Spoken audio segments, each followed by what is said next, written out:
investigaciones dominantes buscaban posibles respuestas al fracaso en la adquisición de conocimiento en general, pero el fracaso de la escuela, pero particularmente nos interesan las que buscaban, indagaban acerca del fracaso en la adquisición de conocimiento matemático. En ese momento se le adjudicaba de alguna manera la culpa a la disciplina. Es decir, todo el mundo entendía que eso de la matemática es un ente tan abstracto, tan difícil de comprender, en fin. Y desde luego se observaba que a nivel de aprendizaje había algunos alumnos que sí podían acceder al conocimiento matemático, pero desgraciadamente eran como muy poquitos. Los más tenían problemas en su aprendizaje de la matemática. Y bueno, se centran los estudios, mucho los estudios en los alumnos. Incluso había estudios que tenían que ver con género.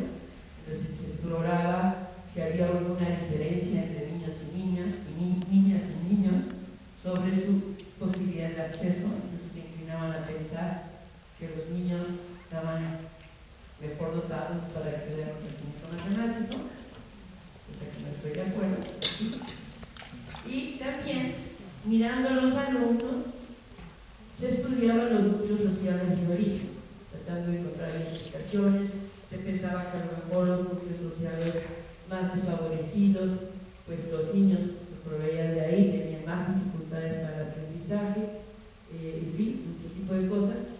Y no, digo, sin despreciar el asunto y el menoscabo, digamos, de que efectivamente hay ciertas componentes en el origen que sí inciden en el aprovechamiento de los niños de la escuela.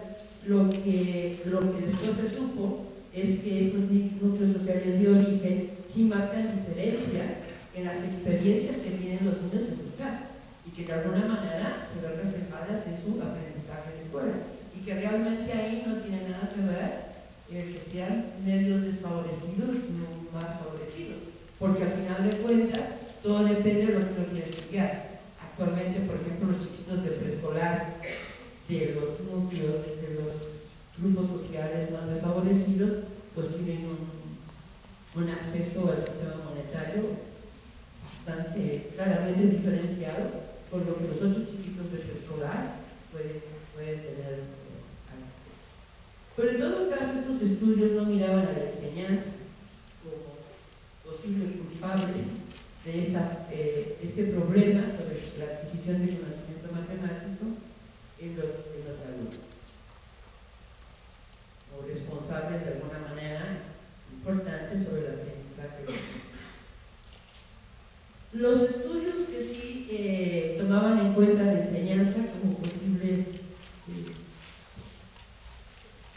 causante del fracaso son esas investigaciones sobre la enseñanza de la matemática, que ciertamente se van al aula, y básicamente lo que se hacía en aquella época era documentar lo que pasaba en la enseñanza. Y aquí es donde empieza a salir muy claro la manera como se organiza la enseñanza, las clases magistrales, la ejemplificación de lo que el profesor o la maestra estuviera diciendo, luego, bueno, la práctica, ¿no? Y en el caso de la matemática, pues la práctica era la mecanización, y luego venía muy tardíamente el espacio de los problemas para que los niños supuestamente aplicaran lo que habían aprendido en la resolución del problema.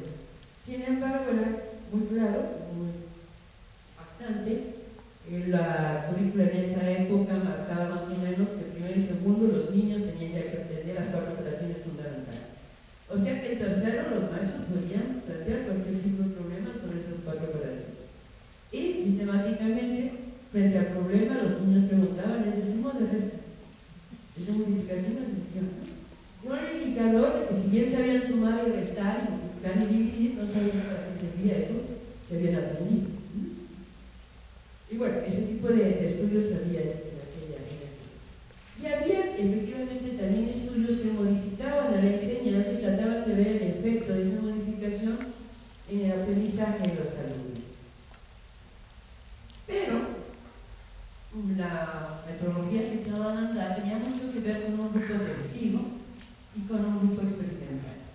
Entonces, a este grupo experimental, bueno, se hacía un diagnóstico y era cuando aparecía el famoso pretest, el post-test, ¿no? Y lo que que pasaba es que esta modificación a la enseñanza que se hacía en ese momento, lo que no estaba cambiando era la concepción de aprendizaje. Es decir, las modificaciones que se hacían a la enseñanza seguían realmente teniendo como concepción de aprendizaje la misma que estaba dominando a la enseñanza en general. Muchos de los estudios que se hacían en ese momento tenían que ver con cómo optimizar la mecanización. Y entonces, bueno, se ponían cosas más ingeniosas acerca de cómo mecanizar las tablas, cómo mecanizar los algoritmos, en fin. Y claro, producían ciertos efectos en lo que podían mostrar los chiquitos, y por eso necesitaban los del grupo de textos. En cambio, nosotros en ese momento, un programa experimental de matemáticas que iniciamos en el 78, decidimos irnos a la aula, efectivamente, y también modificar la enseñanza, pero con una metodología que efectivamente necesitaba ver sus efectos en el aprendizaje, pero nosotros lo que estábamos estudiando con esa metodología eran los procesos de aprendizaje, es decir, cuáles eran los mecanismos a través de los cuales los niños accedían a conocimiento matemático. Y desde luego teníamos que diseñar esa metodología, pero estaba correlacionada con ello. Pero lo que la concepción de aprendizaje que subyace a esa metodología de enseñanza que empezamos a experimentar en el año 78 provenía de la teoría psicogenética de Piaget. Y desde esa misma teoría, bueno, en la teoría, una de las cosas que se planteaba era, lo que entraba, digamos, en gran debate, es si los niños aprenden a través de recibir información o interactuando con el objeto de conocimiento. Y desde esas dos perspectivas, claro, si se trata de que los niños aprendan, si no hay que los niños aprenden a través de recibir información, eso sustenta en gran medida las clases magistrales. O sea, hay que informar a los niños acerca del conocimiento constituido, y luego, como parece ser que los niños no dan muestra de aprendizaje, pues hay que repetirlo. Entonces ahí se instala todo este asunto de la medialización. Pero otra de las cosas que se viene y muy claramente se expresa en la teoría psicogenética es que el aprendizaje es evolutivo. Y siendo evolutivo, entonces este esquema de grupo testigo, diagnóstico, grupo experimental, nosotros no lo necesitábamos, porque necesitábamos mirar en la misma manera de actuar de los niños frente al conocimiento, si ese conocimiento iba evolucionando. Es decir, si los niños empezaban a echar mano de conocimientos anteriores para resolver las nuevas problemáticas, ¿no? Si iban efectivamente instalándose los conocimientos como, de hecho, una herramienta para resolver situaciones, los conocimientos anteriores. Entonces nosotros no necesitábamos del grupo testigo, ni del pretest, ni del posttest. La misma metodología nos iba a ir marcando cómo iban los niños, qué iban aprendiendo, qué les faltaba por aprender. Bueno, para instalar este programa experimental, simplemente como les comentaba yo, la concepción de aprendizaje venía de la teoría psicogenética de Piaget, y se trataba básicamente del diseño de situaciones de enseñanza. Para el diseño de estas situaciones de enseñanza, en aquella época de los 78, teníamos como referente a la teoría de aprendizaje de Diegues.